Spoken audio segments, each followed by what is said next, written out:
vào con vào update thay tích đi vào dạ nè con rồi nè con này chăm ơi nè khơi giống con này khơi nhé khơi ấy nhé ta tụi mày chích ngọt liền con nè đồng trái con này lấy nè con mời chích này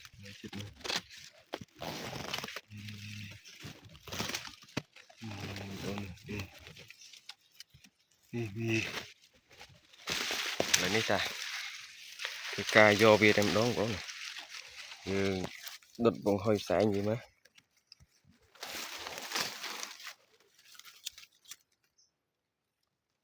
Ui, xe hán có nè, xe hơi, có hoi vi, nhưng đợt mây vi thế cái dương bằng hoi vi con này, rồi nó dương update hoành thích những prai của vật, tại sao vì nơi nâng vò không con,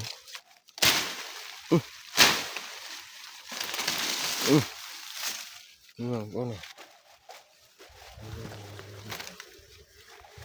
sai, đợt nấy không có này.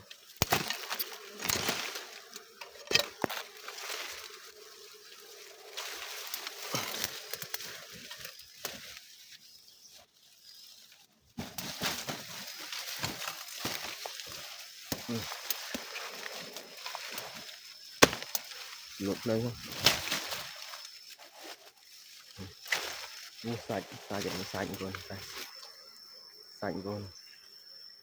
sạch. Ô, sạch là pin con, như lên vó.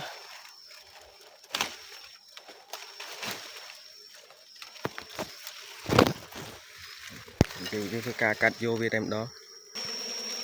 nhiều con này, dạ, chọn lại nó dừng. Ca vô vì một bà nói ô sạch xã đâu con này